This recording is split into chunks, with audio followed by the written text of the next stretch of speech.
Yo, what's going on, guys? Your boy Veer here back on the Madden 16. Today I'm bringing you guys the final play out of the Gun Trips tight end. And today, this is going to be the read options. I broke down all the running plays of just the running back, but I decided that I shouldn't do the read options in the same video since there are so many running plays. So in this video, it's only going to be read options and running with a quarterback. So if you're not interested in that, get it back out of here. So we're going to start off with the inverted Veer. This is definitely someone you want to have fast as your running back and fast as your quarterback. And if you're not, you're going to be screwed. We don't have anyone fast as our running back, so we're going to be screwed, but we're going to go for it anyways.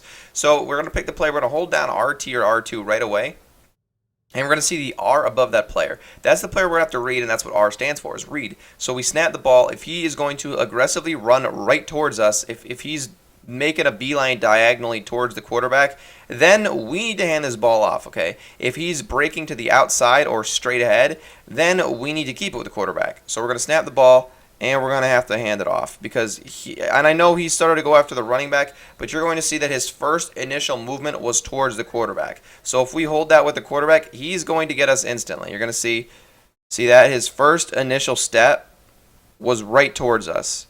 You see? So I handed it off, okay? And I know that he cuts back, but he's going to go back to the quarterback every time. All you got to do is just run around him. And we don't really have any speed, unfortunately, to be able to get past anyone. So this is definitely going to be a weird one. All right, that was confused. I tried to hand it off, too, and it wouldn't let me hand it off. I'm not too sure what's going on. But that was definitely a really, really weird one where that guy was the read. Another one. Okay, let's do this.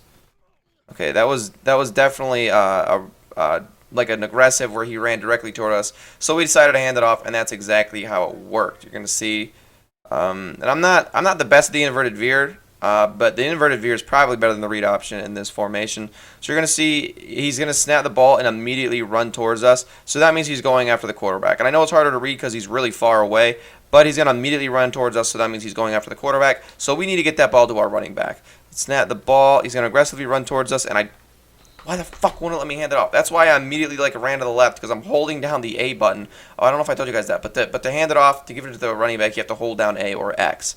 So we're going to snap the ball, aggressively running towards us, or we're going to hand it off, and we're not going to be able to hit the edge because we're very slow. And because our receivers are horrible and they can't block. But we're going to keep doing this a few more times so you guys can see all the reads. We're going to snap the ball, and he's going to run to the outside, so we're going to hold it with our quarterback. And that's what it's going to look like whenever they break to the outside. So you're going to see that his first initial movement was not running right towards us, so that means we have to hold it with our quarterback. So you're going to see this time when he snaps the ball, he runs straight instead of diagonal. That means he's going after the running back. It's really, really, really easy. It's just, it seems like the timing is not always the same with giving the ball. See, this time his initial snap was to the outside and I handed off. I'm kind of just trying to test the thing at that point.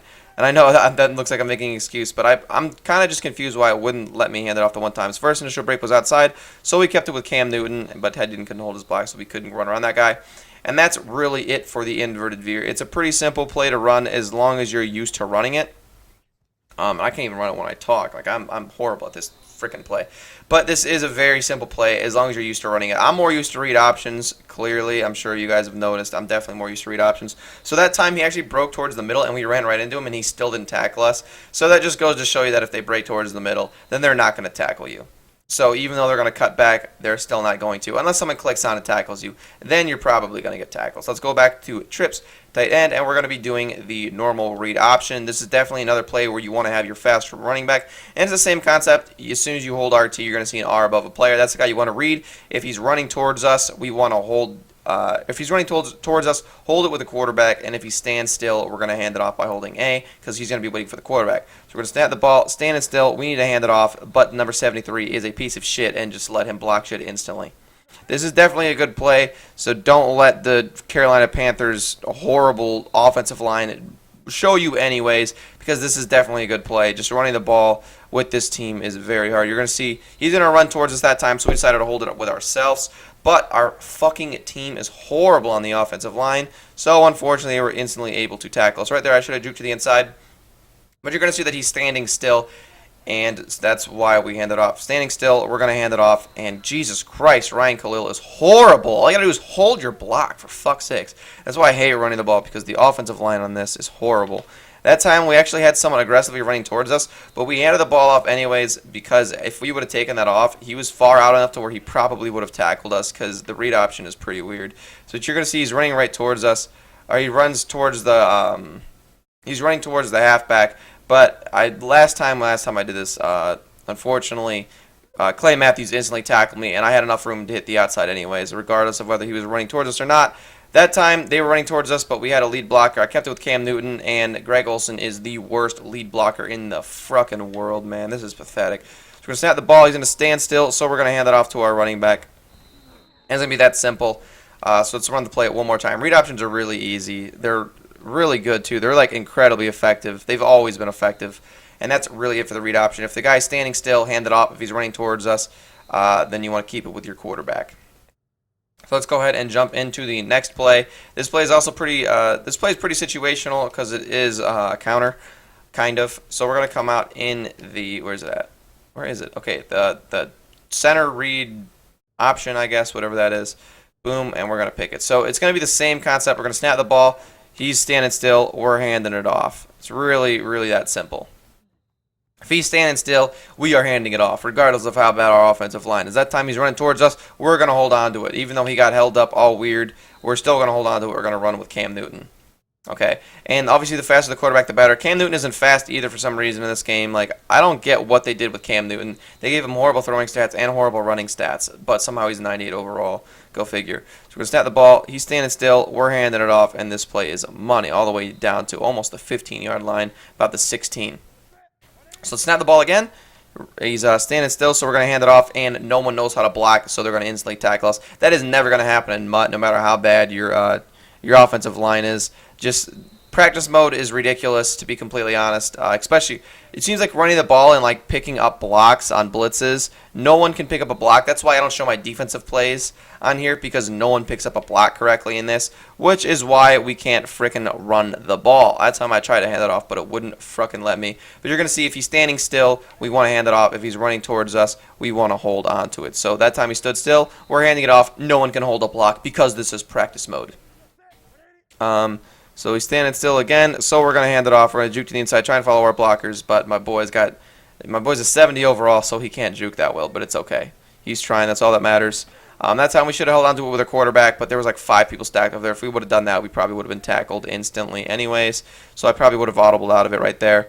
And that's really it. And I know these plays are looking really shitty right now, but I promise you guys it's just because it's practice mode and because I don't have a speed running back or a quick quarterback. But I run these plays with Michael Vick and like pretty much any running back in Ultimate Team that's got like over 95 speed, and you're pretty much going to be good. Like every running back has over 95 speed in MUT. So the next play is the speed option. I don't really like speed options this year, but I know a lot of people that do. The R now stands for P, and all you want to do is pitch it if they're coming towards us, and they're not coming towards us, but it wouldn't let me pitch it. All right, we're off to a great start. So they're coming after the quarterback, then we would just want to pitch it. You need a fast running back for this, which we don't have. So it's really just that simple. We're going to snap the ball. If he's gonna run towards the running back that time, so we're going to hold it with our quarterback. But that was goal line. Definitely don't run this on goal line. That makes no sense. Snap the ball, and he's coming towards the quarterback, so we're going to pitch it, and we don't have the speed to be able to get around a 90-year-old linebacker with like 20 speed, unfortunately. Snap the ball. He's coming towards Cam. We're going to pitch it right before he hits us, and we're actually going to be able to take it all the way for once. That's surprising. This play is definitely very, very effective. Don't get me wrong. This just isn't my favorite play because of plays like this where there's many people stacked over there, and you never know if they're going to fall back into coverage or if they're going to play the pitch. But this still is a very, very good play. That time he's going to play the quarterback again, so we're going to pitch it, and we have no juke to be able to juke to the inside. And the shovel option is looking a lot better in practice mode than any other play, it seems like. And this is going to be goal line. Definitely don't run this in goal line because it's goal line. And, yeah, don't run this in goal line.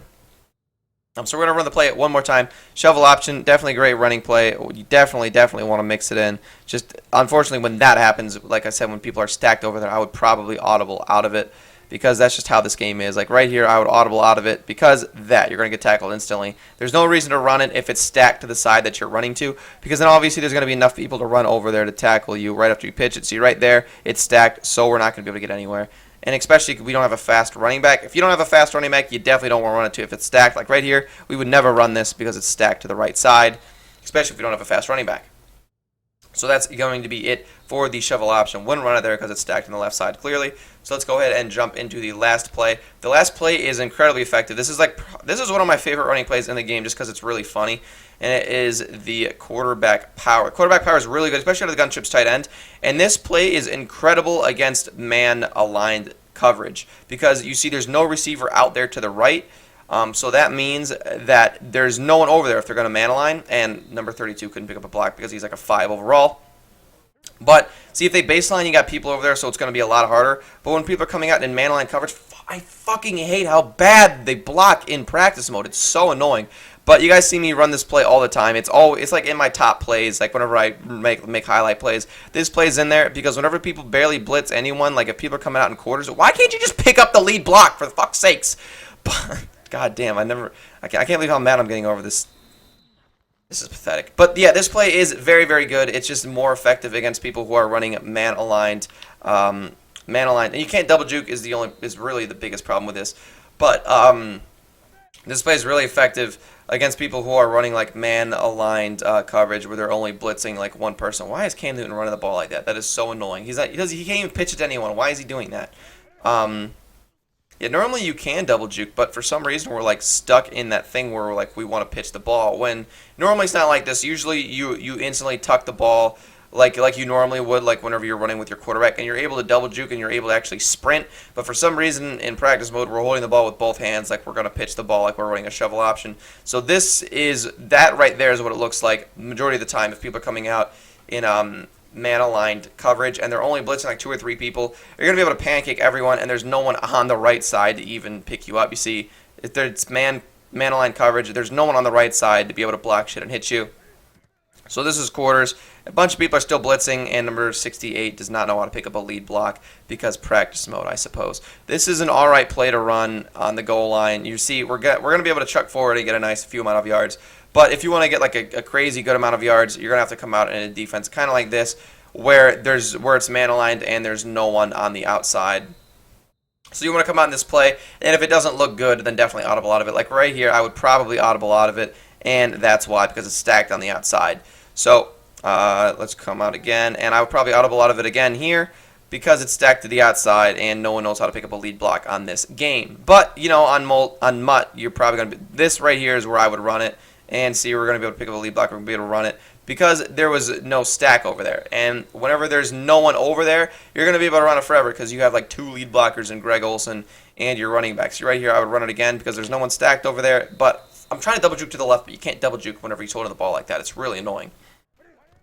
Right here, I would probably audible out of it, and that would have been successful. And that's really it for this video, guys. So hopefully you guys enjoy these plays. I know they looked really bad, but I promise you this is definitely the better half. The second video of this one is definitely better than the other video because the read options are very, very good in this formation. Just unfortunately, without a fast running back or quarterback or a decent offensive line, we're not going to be able to get a huge amount of yards to be able to show you guys. So definitely mix these in with the scheme. We got the ebook dropping tomorrow. So if you guys like the video, give it a like, comment, and subscribe. Follow me on Twitter. It's going to be down in the description below. So is D-Money's links because he's going to be releasing the 4-6 ebook tomorrow with my Carolina Panthers offense playbook. And as always, guys,